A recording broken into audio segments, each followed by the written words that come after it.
नमस्कार भाऊ, बहुत बहुत स्वागत है आपका। नमस्कार। नमस्कार। भाऊ, ये जो बिहार विधानसभा चुनाव के नतीजे आए हैं, इस पर चिंतन मनन हो रहा है। कांग्रेस पार्टी बैठक करती है तो कहती है कि इसमें गड़बड़ी है, 2 हफ्ते में सबूत लाएंगे। तेजस्वी कह रहा है मंथन करेंगे, चिंतन करेंगे, क्यों हम हारे। आपको लगता है ईमानदारी से ये लोग चिंतन मनन कर पाएंगे कि ये क्यों हारे। नहीं, अब देखो, ये दोनों गठबंधन में थे और दोनों तरफ से अगर रिएक्शन आ रही है, एक बोल रहा है कि हार क्यों हुई इसका चिंतन मनन करेंगे और दूसरे बोलते हैं गड़बड़ी हो गई, तो इसमें कॉन्ट्राडिक्शन नहीं दिखा रहे। अगर एक बोल रहा है गड़बड़ है तो उसका साथी बोल रहा है कि हार का चिंतन करेंगे, ये क्या मेरी समझ में नहीं आता। अगर आप साथ में लड़े हो, साथ में पिछले कुछ महीनों से रहे हो और जो कुछ हुआ है, तो आपका वर्जन अलग अलग कैसे हो जाता है। एक बोलता है गड़बड़ी है, अब गड़बड़ी है तो 14 दिन में उसका, ये क्या कोर्ट चल रहा है कि 14 दिन की तारीख हो गई, अगली सुनवाई पर सबूत पेश करेंगे। ये चुनाव को मजाक समझते हैं, पॉलिटिक्स को मजाक समझते, वरना ये ऐसी रिएक्शन नहीं आती। आपको मालूम था, आपको, मुझे याद आता है 2019 के चुनाव के बाद एक दिल्ली में ऐसे बड़े बड़े संपादक बुद्धिजीवी, उनका एक सेमिनार हुआ था और वो जो बैठे थे 10-15 लोग, अलग अलग यूनिवर्सिटी पेपर के संपादक, तो एक छोर पर शेखर गुप्ता बैठे थे और दूसरे छोर पर योगेंद्र यादव बैठे थे। तो योगेंद्र यादव ने, मैं 2019 के चुनाव के रिजल्ट के बाद बोल रहा हूँ, तो योगेंद्र यादव बोले कि मैंने तो पर्चे छपवाए थे, गुरुग्राम में बांटे थे और फिर भी वहां से बीजेपी वाला चुनकर आया। मुझे इतना गुस्सा आ गया कि जाकर उसकी कॉलर पकड़ू और बोलू यू बास्टर्ड। ये इनकी डेमोक्रेसी और मतदाता के मत पर ये इनका जो भरोसा है वो उस एक सेंटेंस है, यू बास्टर्ड। यानी तुम्हारा कोई वोट नहीं है, तुम्हारा कोई मत नहीं है, मैं बोलूंगा, मैं उंगली दिखाऊंगा, बगैर जाकर बटन दबाओ, ठप्पा मारो। अब ये सब उन्होंने बोल दिया। और तो बाद में दूसरी छोर पर बैठे शेखर गुप्ता ने ईमानदारी से कहा कि मैं प्रणय राव वगैरह उनके साथ घूमता था अलग अलग जगह, हमें दिखाई दे रहा था कि लाभार्थी नाम का एक वर्ग क्लास पैदा हुआ है। हम दरवाजे पर खड़े रह के बोलते थे महिलाओं से और झांक झांक कर देखते थे सिलेंडर है कि नहीं, दिखाई दे रहा था लेकिन हमको देखना नहीं था। आज भी वहीं पर फंसे है कि है सामने लेकिन देखना नहीं है, और देखा तो कबूल नहीं करना है, सरासर झूठ बोलना है। तो बोलते रहो। एक बात है, आयन रैंड नाम की एक बड़ी लेखिका अंग्रेजी में है, उन्होंने 50 के दशक में बहुत सारी अच्छी अच्छी किताबें, उपन्यास लिखे। तो वो उनका एक कोट है, बढ़िया कोट है, कि आप सच को नकार सकते हो लेकिन सच्चाई के परिणाम भुगतने पड़ेंगे। तो ये हो रहा है, बहुत बड़ी बात नहीं है। आप जो दिखाई दे रहा है, जो सच्चाई सामने है, वो आप बस नकारते रहे हो गेले 25-24 साल से। अब सच्चाई क्या है आप पूछोगी। बहुत पीढ़ियों से एक कहावत या उक्ति चलती आई है और सब बहुत बड़े बड़े पॉलिटिशियन अब भी जो बोलेंगे, कोर्ट सोशल मीडिया में लिखे कि सच्चाई परेशान होती है, पराजित नहीं। 24 साल से एक सच्चाई परेशान है, जिसका नाम है नरेंद्र मोदी। पराजित तो नहीं होती। आप 24 साल से लगे हुए हो उसको पराजित करने में, लेकिन उसको परेशान करने के आगे अगर नहीं जा पा रहे हो तो वही तो सच्चाई है। अब वो सच्चाई आंख खोलकर जो देख नहीं पाते, समझ नहीं पाते, वही कोर्ट इस्तेमाल करते हैं कि सच परेशान होता है, पराजित नहीं। और सामने खड़ा कौन है? तेरा बाप। वो तो सच्चाई है ना। अगर वो परेशान हो रहा है, मोदी जी 2002 से लेकर 2001 से लेकर 2025 तक बार बार हर दिन परेशान हो रहा है, पराजित नहीं हो रहा है, तो उस उक्ति के आधार पर सच्चाई का नाम क्या है? नरेंद्र मोदी। बस बिहार में हमने वही तो देखा है। लेकिन ये लोग देखना नहीं चाहते, देखते तो समझना नहीं चाहते, समझते हैं तो बोलना नहीं चाहते, तो हम उनको कैसे मदद कर सकते? देखो तो आपकी जो बीमारी है वो आपको आपके डॉक्टर को बतानी पड़ती है, बाकी किसी को बताओ मत बताओ। लेकिन जिसके पास आप ट्रीटमेंट लेने जाते हो, उपचार लेने जाते हो, उसको तो आपका दुखड़ा क्या है सच में बताना पड़ेगा। अगर उससे छुपाओगे तो क्या? अब मैं मेरी उम्र ज्यादा है, मैं सिगरेट पीता था तो बहुत सारे लोगों से झूठ, हाँ नहीं आज कम पी, मैं झूठ बोलता था ना, मैं औरों का उदाहरण क्यों दूं? लेकिन नुकसान मेरा हुआ ना। आज अगर मेरा गला खराब है, ज्यादा बोलने से तकलीफ होती है, तो ये उस पाप की कीमत मैं चुका रहा हूं कि मैं लोगों से, अपने दोस्तों से, घर वालों से झूठ बोलता था, नहीं आज कम पिए सिगरेट। परिणाम तो हुआ ना। तो बस यही बात है, कोई बड़ी गुत्थी है पॉलिटिक्स में वो सुलझा, उसकी जरूरत नहीं। हमारी जिंदगी हमें बहुत कुछ सिखाती रहती है, क्या हम सीखने को तैयार है? अब ये बातें दिखाई दे रही थी। अब मुझे कहो आप कि राहुल गांधी वहां जाते हैं, मछली पकड़ने जाते हैं और डुबकी मारते हैं, और उसके पहले बोलते हैं कि अरे मोदी को बोलो वोट मिलेंगे तो वो स्टेज पर, मंच पर आकर नाचेगा। तुम क्या कर रहे हो? मोदी तो नाचा नहीं, डांस नहीं किया उसने, तुम क्या कर रहे हो? अब ये राहुल गांधी का गधापन है, मूर्खता है, उस पर बात मत करो तो आप एनालिसिस क्या कर पाओगे? आप बीमारी पर क्या बात करोगे? अगर आप जहां दुख रहा है, यातना हो रही है, वेदना हो रही है, उस पर अगर डॉक्टर उंगली नहीं रखेगा, आप उसको वहां हाथ तक नहीं लगाने दोगे, तो बीमारी का डायग्नोसिस कैसे होगा? और बहुत सारे दुनिया भर के डॉक्टर लगे हुए कि इसको वेंटिलेटर से कैसे उठाए। कांग्रेस वेंटिलेटर पर है, आज अगर कांग्रेस बार बार हार रही है, इसका कारण जयराम रमेश ने उसका अच्छा डायग्नोसिस 2013 में 12 साल पहले किया था, 14 साल पहले। उन्होंने कहा था, यानी 2014 का चुनाव होने वाला था, तब जयराम रमेश मिनिस्टर थे मनमोहन सिंह के गवर्नमेंट में, और उन्होंने कहा था कि कांग्रेस के सामने आजादी के बाद का सबसे बड़ा चैलेंज खड़ा हुआ है नरेंद्र मोदी, ये कांग्रेस के इतिहास का सबसे बड़ा चैलेंज है। आज वही राहुल गांधी की चमचेगिरी करते घूम गए। यानी डॉक्टर ने कांग्रेस की या राहुल गांधी की ट्रीटमेंट करने के बजाय अगर राहुल गांधी ही डॉक्टर की ट्रीटमेंट करे तो डॉक्टर पगला गया। इससे और क्या एनालिसिस करूं मैं? आप बोलिए। तो कहने का मतलब वो है कि जो चीजें होती है वो आपको देखनी पड़ेगी, सच्चाई है समझनी पड़ेगी, और गलती होती है तो गलती माननी पड़ती है, उसके बाद आप सुधरना शुरू करते हो। आप गलती ही नहीं मान रहे हो, आप बोल रहे हो कि 14 दिन में 15 दिन में सबूत लेकर आएंगे। क्या सबूत लाओगे आप? सुप्रीम कोर्ट ने आपको बोला था कि भाई लाखों के नाम वोटर लिस्ट के काटे गए हैं, जो जिंदा है वो मरे डिक्लेयर करके काटे गए, तो उसमें से 15 लेकर आओ। आप लिखते हैं लाखों में से 15 सबूत, यानी जिंदा लोग जिनका नाम कट गया है, तो सुप्रीम कोर्ट में आप ला पाए? नहीं पाए। इसका मतलब आप सरासर झूठ बोलते हो। तो एक बात होती है, झूठ हम बोलते हैं, कभी कभी बोल लेते, बहुत सारे लोग होते, लेकिन आहिस्ते आहिस्ते आप लगातार झूठ बोलते रहो तो लोगों को पता चलता है कि ये झूठ बोल रहा है।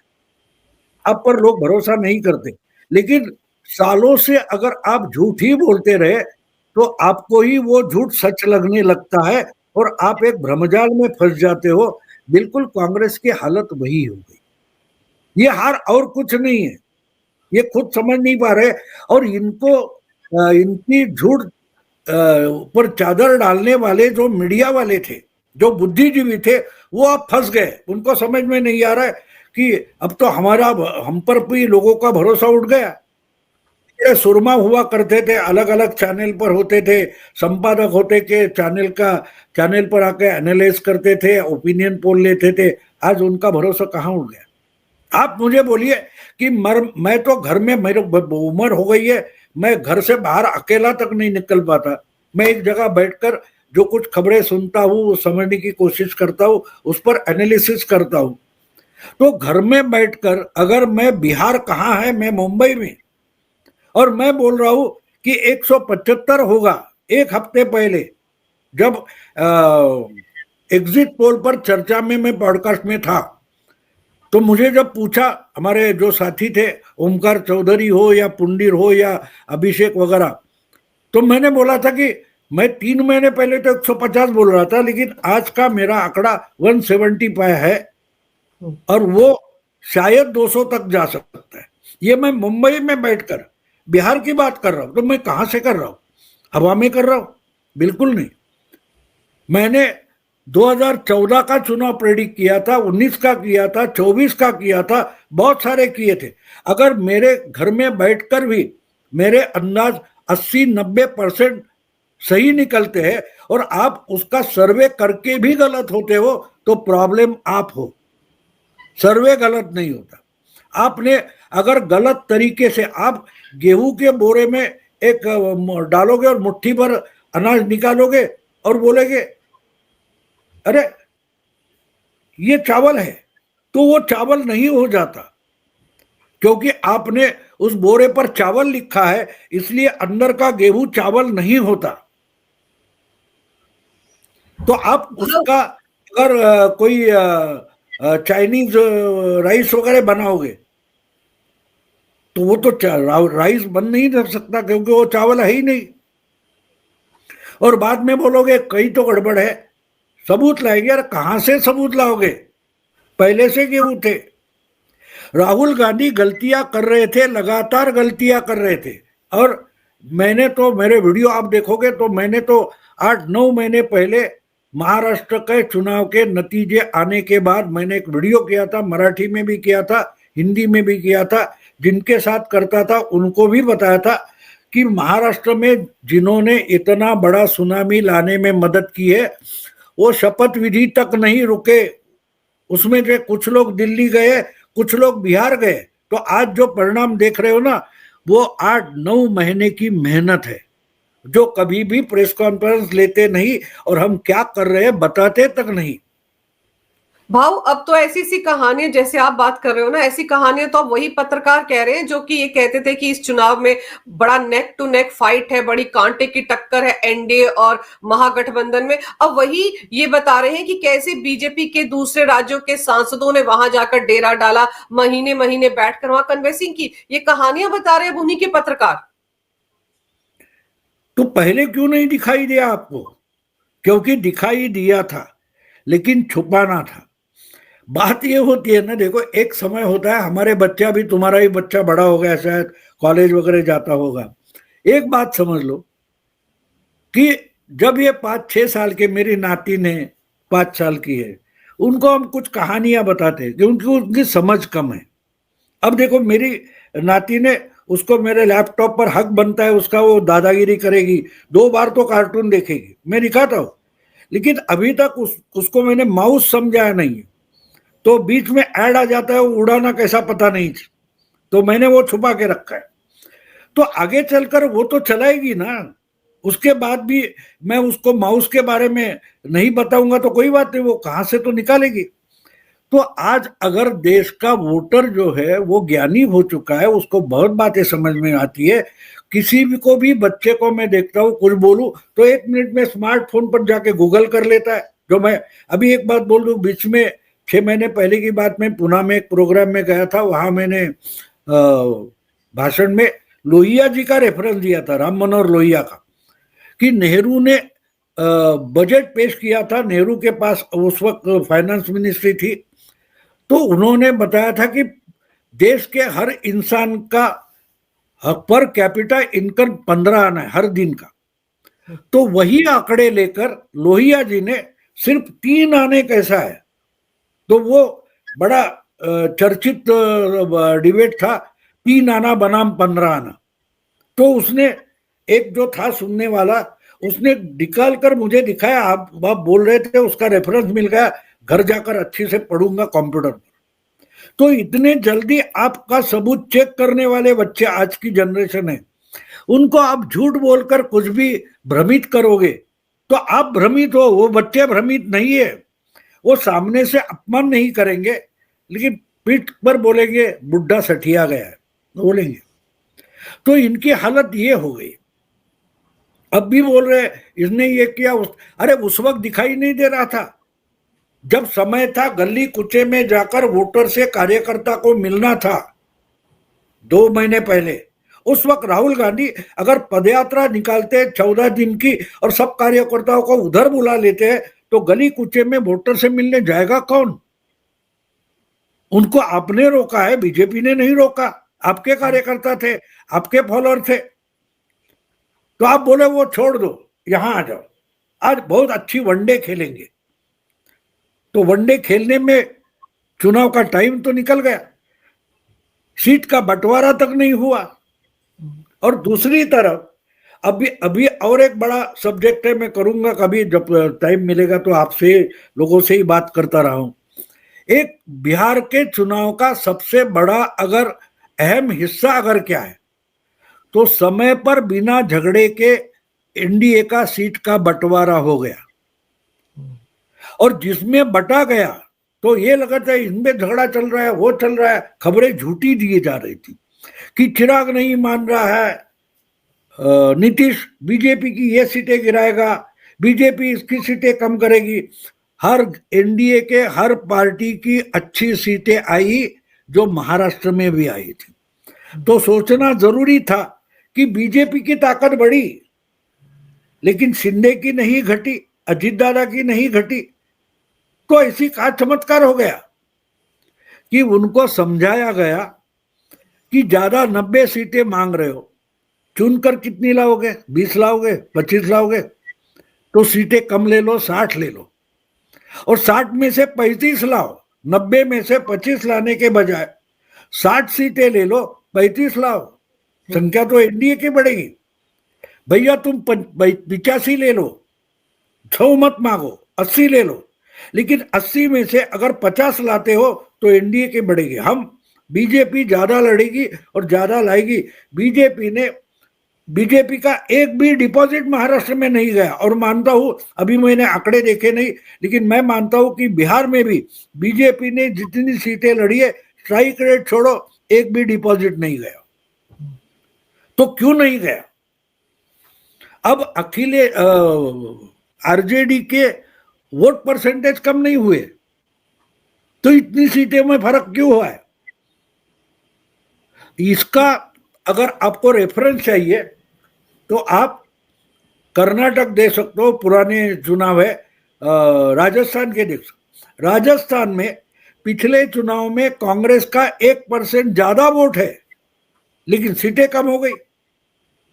तो क्यों होती है? एक आपके घर में मैं आ जाऊं, आप मुझे चाय पिलाएगी, तो चाय की जो सॉसर होता है, प्लेट होती है और कप होता है, कप में जो 1.5 इंच ऊंचाई का चाय होता है, वो अगर मैं प्लेट में डाल दूं तो आधा इंच हो जाता है। तो फैले हुए जो वोट है वो अगर कंसोलिडेट होते हैं तो उसकी ऊंचाई बढ़ती है, वो चुनकर आने वाला है। तो सीट वहां की ले लो जहां तुम्हारी ताकत है, जहां नहीं है उसका हमारा नुकसान करोगे, हमारी वहां ताकत है, हम जीत कर आएंगे, तुम्हारे यहां तुमको मदद करेंगे, तुम जीत कर आओगे। इस ढंग से सीट का बंटवारा होगा। ये सीट मुझे ज्यादा चाहिए, हारना जीतने का सवाल ही नहीं था, हर एक को सीट ज्यादा चाहिए थी, उसमें ही फंस गए महाराष्ट्र में। इसलिए मैंने पहले से बोल रखा था कि जो महाराष्ट्र में हुआ वही रिपीट होगा।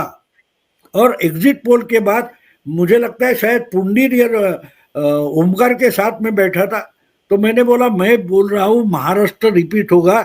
इसका मतलब साफ है कि अगर महाराष्ट्र में इंडी अलायंस 50 के नीचे आ गई तो यहां भी 50 के नीचे आएगी। तो एग्जिट पोल इसके आगे अगर करना है तो कौन पक्का हारने वाला है उसका करो, चुनकर आने वाले की करने की जरूरत नहीं है। हारने वाला कौन है ढूंढो। और मेरा वो तरीका होता है, मैं हमेशा चुनाव का जो स्टडी करता हूं, जो माहौल होता है उसके आधार पर, और जो कोई सर्वे आते हैं उनको मिलाकर जुलाकर मैं जो मेरा गणित पेश करता हूं वो उस ढंग का होता है कि भाई इसमें पक्का हारने वाला कौन है। अब जब कोई हारने वाला पक्का हो जाता है तो वही अंगुली निर्देश करता है कि जीतने वाला कौन है। बस इतना आसान होता है। हाँ, वो स्वीकारना जरूरी होता है। और आशुतोष का वगैरह मैं बोल रहा हूं कि वो भी बोल रहा है कि हमारा बायस है, आशुतोष ने बोल लिया, अभिज्ञान प्रकाश भी बोल रहा है, तो बायस निकाल दो, काम खत्म हो गया ना। बायस निकाल दो, आपका काम खत्म हो जाए, बहुत बड़ी बात नहीं है। आप वो अभिज्ञान प्रकाश ये अपने अपने बायस के चश्मे लगा कर जाते हैं, तो तुम्हारा बायस है तो उसका क्या करोगे। क्या है ये, एक दूसरी कहानी बोलता हूँ आपको। 80 के जमाने की बात है, 1980s, 89, 88। मैं मुंबई के फिल्म सिटी में गया था, तो वहां कोई फिल्म का शूटिंग चल रहा था और रमेश सिप्पी डायरेक्ट कर रहे थे। वो बैठे थे अपनी जगह, वो सब चल रहा था, तो बीच में वो कट बोलते थे और जिसकी गलती लगती थी उसके पास जाते थे, उसको समझाते थे। ऐसे 4 बार हो गए। तो बाद में उन्होंने 10-12 मिनट दिए थे इंटरव्यू करने, तो मैंने उनको पूछा आप उठकर क्यों जाते हो, आप तो बड़े हो, आप डायरेक्टर हो, उसको बुला लेते, या आपके पास मेगाफोन है उस पर बोल देते।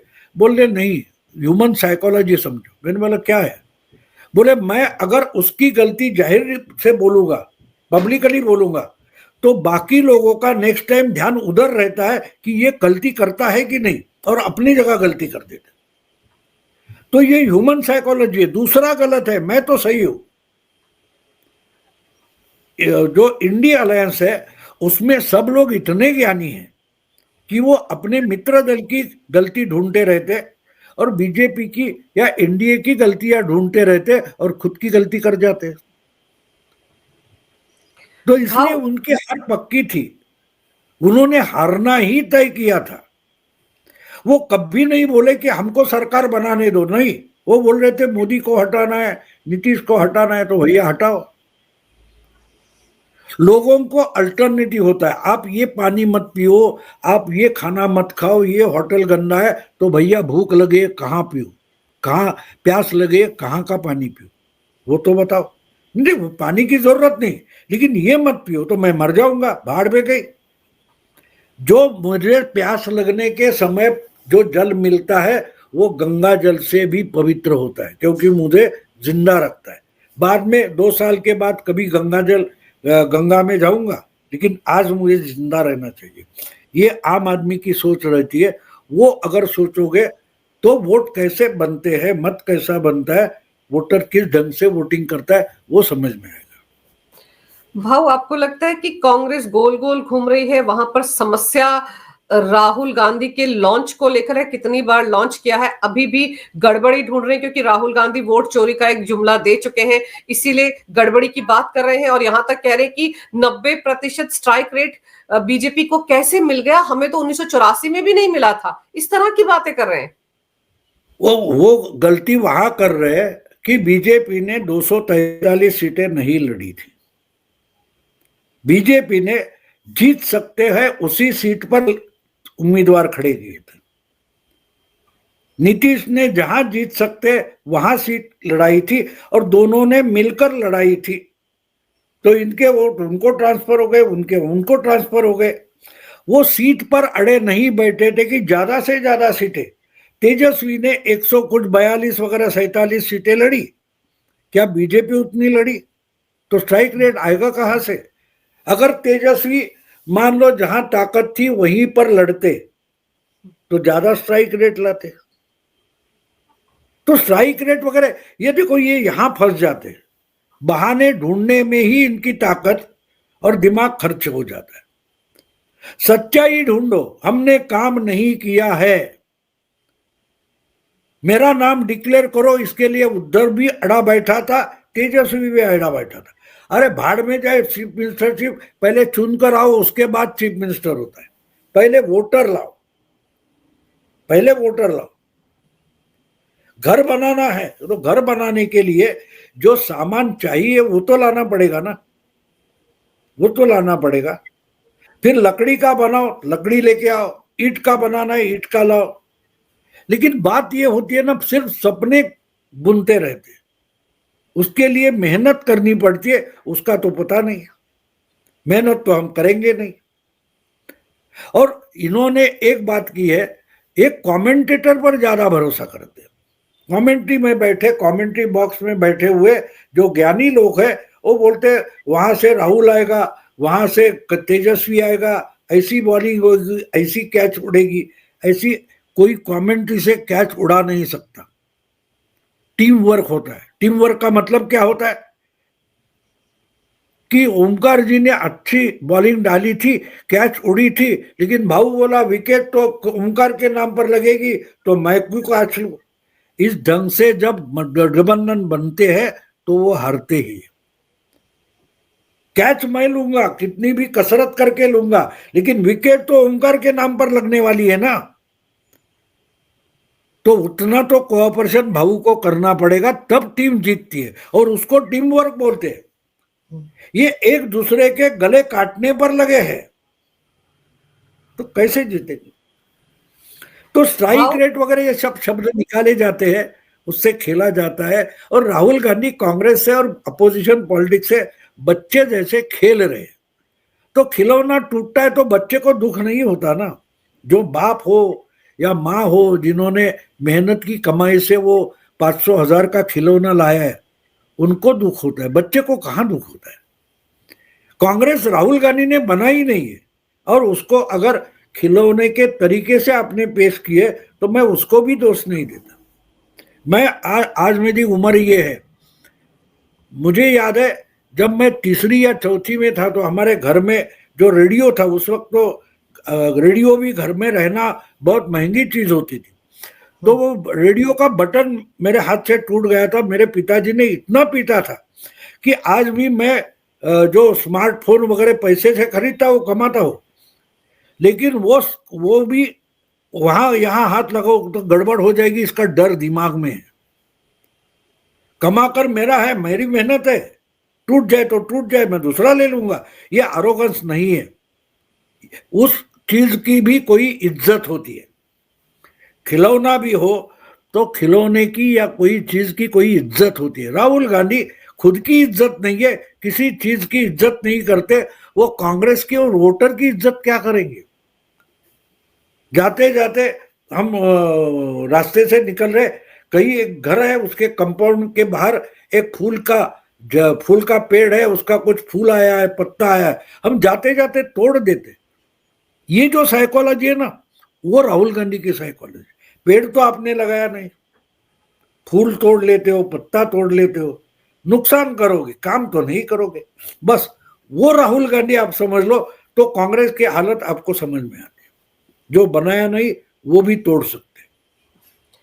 भाव ये जो चुनाव हुए हैं, आपको लगता है क्योंकि अखिलेश को भी डर लगने लगा है, वो भी तमाम तरह की बातें कर रहे हैं, योगी का जलवा उन्होंने भी देखा, तो आपको लग रहा है ये झांकी है, ट्रेलर है 2027 के यूपी के लिए और 2029 के लोकसभा चुनाव के लिए भी, जो कुछ बिहार में हुआ है? मैं मानता हूं कि अखिलेश को अगर डरना है तो बीजेपी से बगैर डरने की जरूरत नहीं है, गठबंधन से डरने की जरूरत नहीं है। अखिलेश या ममता दोनों को अगर डरना है तो सीमांचल में ओवैसी ने जो किया है उसका वो स्टडी करे, अभ्यास करे, क्योंकि ये दोनों की राजनीति जो है वो मुस्लिम वोट बैंक पर टिकी हुई है। बिहार का मैं जो अलग अलग लोगों को सुन रहा हूँ, देख रहा हूँ, तो मुझे अजीब लग रहा है। किसी को ओवैसी की जो जीत है उसका एनालिसिस करने की जरूरत नहीं लग रही है। उसने पहली बार, अगर रीढ़ की हड्डी टूटी है गठबंधन की बिहार में और आरजेडी की, तो एमवाय समीकरण टूटा है। बड़ी संख्या में यादव वोट एनडीए के पास चला गया है और मुस्लिम वोट ओवैसी के पास चला गया। इसके पिछली बार 5 थे, इस बार भी 5 है। वो जो 5 सीटें थी वो उसने रिटेन की, वो तो सिर्फ 6 सीटें मांग रहा था, आपने उसको नहीं दी थी, लेकिन उसने अपनी वोट बैंक रिटेन किए। तो अगर इस आधार पर बिहार, बंगाल में और यूपी में ओवैसी अगली रणनीति चलाएगा तो मुझे लगता है कि वो अखिलेश के लिए बड़ा संकट है। अभी पहले इमीडिएटली ममता के लिए है, बाद में अखिलेश के लिए। बाकी कांग्रेस वगैरह वो क्या करे करने दो, उसके मतलब नहीं, लेकिन इनके लिए जो बेसिकली मुस्लिम वोट बैंक पर जीना चाहते, उनके लिए जरा संकट है। बिल्कुल सही कह रहे हैं आप भाव कि बहुत कुछ समझने की जरूरत है। कांग्रेस को जो समस्या है उसकी तरफ ध्यान नहीं दे रही है। कांग्रेस समस्या अपने आप में राहुल गांधी है, तो कम से कम अगर उनको जब तक नहीं हटाएंगे तब तक कांग्रेस का यही बंटाधार होता रहेगा। जो इतनी पुरानी पार्टी जो कांग्रेस है उसका हाल एक क्षेत्रीय पार्टी जैसा हो गया है बिहार में, तो ये कांग्रेस को समझने की जरूरत है। आपकी तबीयत बहुत ठीक नहीं रहती है, लेकिन इसके बावजूद आपने समय निकालकर मुझसे बात की, इसके लिए आपका बहुत बहुत धन्यवाद। नमस्कार। नमस्कार।